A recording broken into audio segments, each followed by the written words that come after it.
네, 오늘도 섹터별로 점검하면서 투자 포인트까지 만들어 가보겠습니다. 증권연합TV 이서구 파트너와 함께 할게요. 어서 오세요. 네, 안녕하세요. 예. 네. 일단 여행 항공 이야기부터 좀 해봐야 될 것 같다는 생각이 듭니다. 네. 그동안 경기 회복에 대한 기대감으로 잘 가주다가 뭐 신고가까지 속출하는 기업들이 꽤 많지 않았습니까? 네.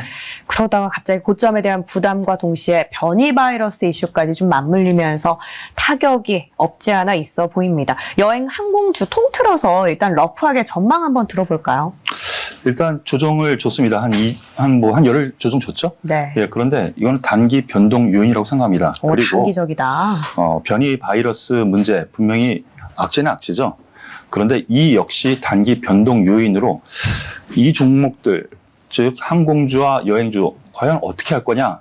저는 매도보다는 오히려 저가 매수가 맞지 않나라는 판단이고요. 지금 가격 정도 이하에서는 오히려 저가 매수가 맞습니다. 그렇다면 보유하신 분은 어떻게 해야 되겠어요? 예, 보유하시는 게 맞지 않을까라는 전망, 전략까지 좀 말씀을 드리겠는데요. 네.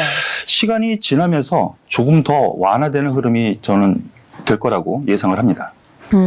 그러니까 보유하신 분들도 아직까지 가능하고, 그리고 없으신 분들 신규 매수도 저가에서 매수 기회로 좀 잡아보자라고 주셨는데, 모르겠어요. 티웨이나 제주항공 같은 경우는 자리를 봤을 때 부담스럽지 않은데 좀 조정을 받았기 때문에 대한항공의 경우에는 아직 조금 높아 보이거든요. 네. 그래도 또 대형 항공사는 또 화물 운송이라는 카드가 있지 않습니까? 네. 이쪽에 있어서 변이 바이러스가 치고 와도 또 그 여파를 흡수할 수 있는 그런 모멘텀은 긍정적으로 보시는 이유 때문일까요? 아니면 또 다른 이유가 있나요? 전국을 콕 찍으셨는데요. 예. 예, 항공주를 볼 거면은요. 네. 저는 대한항공만한 종목이 없는 것 같습니다. 오, 예. 왜 그러냐면요. 뒷바탕 되는 그 실적의 밑바탕이 일단 깔고 있다는 것이죠. 화물, 항공, 운임 같은 경우에는요. 지금 얘기는 많이 안 나오고 있는데 지금 해운임만 얘기 많이 하고 있지 않습니까? 그런데 항공운임도 지금 5년 내 최고치 계속 돌파하고 있습니다. 더군다나 해외 쪽으로 수출되는 그리고 수입되는 입장에서 화물 분야, 항공 화물 분야에서는 대한항공이 거의 독보적이죠. 우리나라로 들어오는 거는요. 네. 그런 입장에서 놓고 보면은 기본적으로 베이스, 돼. 그러면 앞으로 기대할 수 있는 요건이 있어? 있죠. 외국 가고 싶죠, 여행. 그쵸. 누구나의 지금 꿈일 겁니다. 예, 백신 여권, 바로 그 부분에 대한 것도 지금 많이 회자되고 있고요. 당장 다음 달일지 다다음 달일지 모르지만 해외 가족이라든가 이러한 부분은 국내 유입도 가능하고 또 백신 여건으로 인해서 좀 근시일 내에 갈 수도 있다는 정부 입장도 표명되고 있는 부분이잖아요. 더군다나 여기서 가장 중요한 거는요. 항공주나 여행주는 백신 접종률입니다. 그런데 제가 생각하기에 네.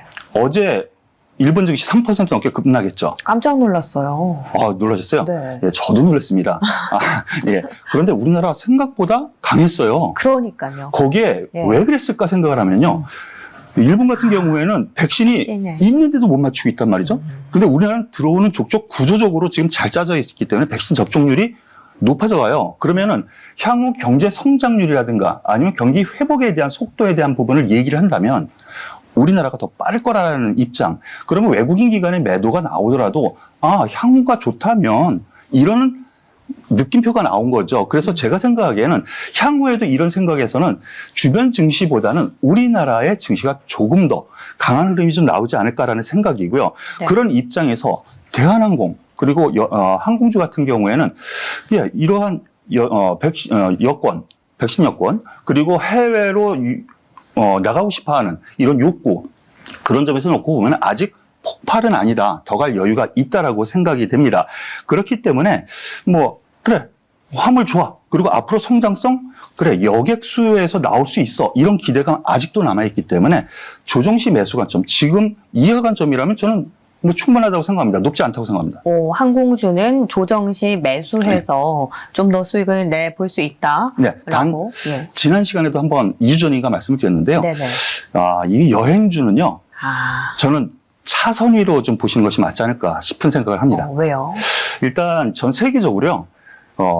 우리나라 같은 이런 모드투어, 하나투어 같은 여행주, 관련주 세계에서 상승률이 우리나라가 최고입니다.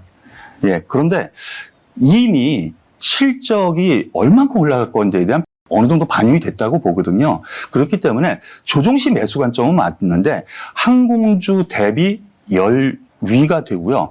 둘이 같이 놓고 본다면 항공주가 우선 낫지 않을까? 라는 생각을 먼저 하게 된다는 거죠. 여행 네. 항공 중에서는 항공이 더 좋고 그리고 저비용 항공사보다는 항공 화물 운송 운임에 있는 측면에 있어서 FSC, 대한항공을 오히려 더 좋게 평가를 해주신다. 저가 매수까지 가능하다. 이렇게 정리를 해보겠습니다.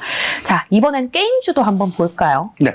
게임사는 사실 실적 모멘텀을 갖고 개별적으로 움직이는 종목들이 많다 보니까 게임 업황에 대한 전망을 묻기는 사실 좀 애매한 부분이 있습니다. 그래도 게임주들 전반적으로 어떻게 평가하시는지는 좀 궁금하거든요. 전국을 다 찔러주시네요. 예, 작년에는 다 같이 올라갔어요. 예. 왜 그러냐면 코로나 수혜주로 분명히 일컬어졌거든요. 그렇죠. 밖에 안 나가고 뭐 할래? 그럼 집에서 게임하겠지. 하다못해 50대, 60대까지도 게임을 하셔요. 지금은요, 모바일로. 그런 점에서 놓고 보면 작년에 수혜는 다 같이 입었습니다. 하지만 이번에는 좀 다를 것 같다라는 부분이 있죠. 코로나 환경, 변이 바이러스로 인해서 향후에 다시 작년과 같은 일이 벌어질 거냐에 대한 부분은 저는 아니라고 보거든요. 아니었으면 좋겠어요. 일단은요, 예. 학창 시절에 안 맞아 오셨죠? 예, 군대에서로 맷집이. 생각하시죠. 예. 구타라고 얘기하기는 좀 그러니까 네. 한 번 딱 맞으면 되게 아픕니다. 얼얼합니다. 그리고 두 번째 맞으면 아파요. 내성이 좀 생기죠. 그렇죠. 예. 세 번째 맞으면 얼얼해가지고 아픈 거 몰라요. 악재는 이런 겁니다. 이런 내성이 이렇게 있다라면은 작년 변이 바이러스로 인해서 확산세가 된다면은 이미 방역에 대한 부분이 전 세계적으로 어느 정도 갖춰졌고 백신에 대한 부분도 빠르게 진행될 가능성이 크거든요. 그렇게 놓고 보면은 이 게임주 과거 수혜를 입었다면 이번에는 그런 수혜는 생각보다 작을 거라고 생각을 하고요. 그래서 게임주 같은 경우에는 대박이 나야 됩니다. 어떤 회사든지. 근데 대박이 솔직히 물음표가 가는 부분이 있어요. 어렵죠. 네. 예. 기대 신작 일정에 따라서 개별적으로 그 기대감에 좀 올라갑니다. 요새 TV 광고 보면은요, 오딘 해가지고 광고를 엄청 때립니다. 그런 것처럼 대작이 나오는데 이거에 대한 기대감으로 어느 정도 올라가는 선이 있겠지만은 일단은 큰 대세 상승은 워낙 경쟁자들도 많고 그래서 좀 시장 수익률 정도로 보시는 것이 맞지 않을까라는 생각. 다만 거기서 말씀하신 것처럼 콕콕콕 집어서 일정에 맞춰서 대박 가능해. 그렇다면 거기에 배팅을 한번 해볼 수 있다. 개별적인 종목으로 보자. 이렇게 말씀을 드릴게요. 게임주 같은 경우에는 네. 그 종목을, 기업을 골라내는 선별적인 눈이 더 중요하다라는 맞습니다. 생각이 드는데, 그렇다면 하반기에 이제 IPO 최대어로 꼽히는 기업이죠. 크래프톤 상장이 다가오고 있습니다. 네. 게임주 전반에 뭔가 좀 다시금 상승을 불러오는 매기로 작용을 할까요? 죄송하지만 네. 전혀 그렇지 못할 것 같습니다. 오히려 게임주 전반에 안 좋은 영향을 끼칠 것 같습니다. 그래서 네. 제가 앞서 말씀드린 것처럼 개별적인 요인으로 보자라고 말씀을 드렸는데요. 크래프톤 같은 경우에는 배틀그라운드라고 주식 투자하시는 어르신 같은 경우는 잘 모르실 수도 있어요. 그런데 지금 화면에 나오시는 것처럼 지금 강철 부대 해가지고 또 많이 또 이 특수부대에 대한 욕구도 있지 않습니까? 그런 부분처럼 전쟁 게임이에요. 전투 게임인데 이 상당히 시장에 붐을 일으키고 있고 중국 우리 직접 들어가지는 않았지만 그리고 해외에서도 상당히 인기를 받아서 장외에서 상당히 지금 높게 평가가 되고 있어요. 맞아요. 그런데 그 가격 그대로 반영해서 지금 공모가가 거의 산정된다라는 얘기가 있습니다. 그렇다면 23조에서 29조인데 너무 비싸다라고 생각을 해요. 그런데 이러한 부분이 과거에도 비슷한 사례가 있는데 잠깐 그 부분 제가 살펴보면서 말씀을 드릴게요. 네. 잠깐 화면을 좀 보시겠습니다. 네. 화면 보시죠. 화면 보시면은요. 지금 네. 보시는 차트가 하이브입니다. 방탄소년단. 그렇죠. 그런데 상장하자마자 장외에서 되게 비싼데요. 그날 쭉 올라다 쭉 빠져가지고 이렇게 올랐습니다. 근데 날짜를 한번 보시죠. 10월 15일입니다. 그런데 그 이전에는 어땠을까? 관련주들 한번 잠깐만 볼게요. JYP 관련주 기대감이 어마어마했죠? 그렇지가 않았습니다. 그래요? 생각보다 그렇지 않았습니다. 아까 10월 15일이라 그랬죠? 바로 이 부분인데요. 그러면 주가 고점은 어디에서 찍었을까요? 한 달 전에 찍었습니다. 그런데 과연 이 종목만 그랬을까? SM입니다. 자, 10월, 아까 15일이라 했죠? 한 달 전부터 고점 치고 빠졌고요. 그리고 또 Y젠터. 예, 이게 거의 비슷한 맥락입니다. 그러네요. 이거 왜 그랬을까? 기대감도 있지만요. 예. 수급적인 요인에서 여러분들께서 앞으로 이런 현상이 나타난다면 꼭 기억하세요. 네. 기관이요. 제어가 나와요. 펀드, 외국인 같은 경우 펀드, 우리나라 기관도 펀드에서 이 종목 들어오면은 분명히 사야 됩니다. 그렇죠. 그렇죠? 하나의 게임 섹터를 만들기 위해서는 가장 시가총액이 큰 이 종목은 무조건 담아야 돼요. 그러면 어떻게 해야 돼요? 나머지를 팔아야 되나요? 어느 정도 팔아야죠. 돈이 없으니까. 그렇죠. 그걸 사기 위해서. 예.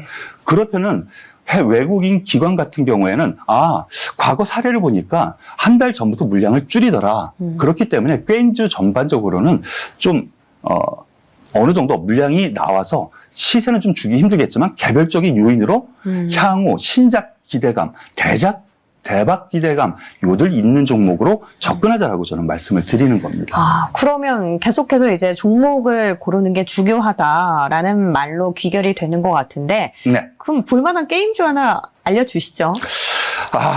지금 예. 예. 제가 전반적으로는 저는 접근하고 싶지는 않다 그랬는데요.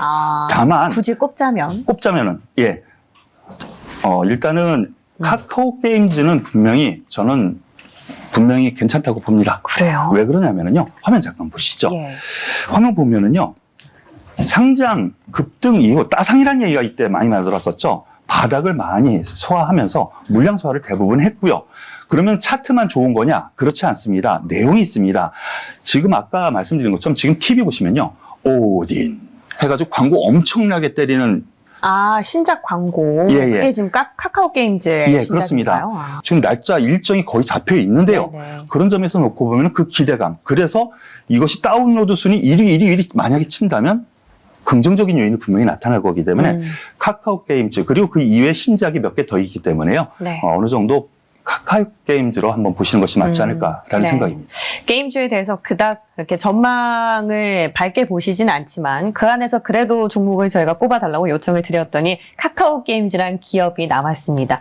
자, 그러면 이제 항공, 게임 이건 저희가 다 질문을 드렸고 사실 여쭤보고 싶은 기업들이 굉장히 많아요. 이전에 앞서서 두산중공업, 아난티도 그렇고 말씀해 주셨던 종목들 흐름 워낙 좋아서 기대하시는 분들이 많더라고요.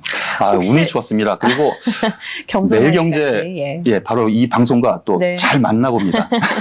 그러면 오늘 또 한 종목 주고 가신다면 또 기대를 해볼 수 있을까요? 어제 좀 올라왔고 오늘 조정을 주고 있는데요. 조선주가 눈에 확실히 띕니다. 조선이요. 이전에 현대미포조선이라든지 얘기를 해주셨던 것 같은데. 네. 오늘도 현대미포조선을 탑픽 종목으로 좀 말씀을 드리려고 하는데요. 오늘 콕콕 집어서 아주 그냥 정확하게 말씀을 해주시네요. 연이은 수주가 계속되고 있습니다. 그리고 어제 수주 모멘텀에 있으면서 지금 조선 4사가 어제 같은 경우에는 강세를 좀 보였었거든요. 그런데 이러한 수주 모멘텀은 계속 될 것 같습니다. 그리고 과거 한번 사례를 보면은요. 한번 수주에서 끝나는 게 아니에요. 돈이 계속 들어오거든요. 그런 점에서 놓고 보면은 실적은 향후 뒷받침이 되거든요. 그런 점에서 놓고 보면은 조선주 긍정적으로 볼만하고요. 그 중에서도 탑픽은 현대미포조선 그리고 차선책으로 한국조선해양 이렇게 권장해드리겠습니다. 한국조선해양과 현대미포조선에 대한 관심을 주셨는데 미포조선 지금 자리가 애매합니다. 지금도 매수 가능할까요? 아니면 조정 시 매수 관점일까요? 아직은요. 배가 모자랍니다. 그래서 빨리 배줘. 그래서 중고성가가 올라가거든요. 그 정도예요. 그러니까 수주가 계속 될 거라는 부분. 그리고 또 한 가지가요. 유가 상승에 따라서 이 종목의 수혜가 가능합니다. 지금 오늘도 신고가 돌파했죠. 유가가요. 70불이 홀딱 넘어가는 그런 흐름이 보여졌는데요. 향후 PC선이라든가 LNG선의 강점을 가진 이 현대미포조선은 향후에도 계속 나올 것 같습니다. 그런데 우리나라 이 현대미포지선이라든가 한국조선해양 같은 경우에는요. 역시 좀 수익이 긍정적으로 될 수 있는 즉 수익성이 좋은 배만 수주를 하고 있거든요. 그렇기 때문에 수익성이 좋은데 차트 보시면은요. 아주 올해 1월 달에 저점을 잡은 이후에 급등세가 나옵니다. 그런데 이렇게 급등세가 나오면 조정이 당연히 있는데요. 그렇죠. 쌍바닥 형상의 흐름이 나오고 있습니다. 그러면 바닥을 잡았다라고 생각이 들거든요. 여기에서 높다고 판단은 안 됩니다. 저는 이 정도 선이면 긍정적으로 접근해도 되지 않을까라는 생각이니까요. 예. 참고하시길 바라겠습니다. 알겠습니다. 마지막으로 조선주에 대한 관심, 현대 미포조선 그리고 한국 조선해양에 대한 관심까지 들어봤습니다. 오늘 저희는 여기서 인사드릴게요. 고맙습니다.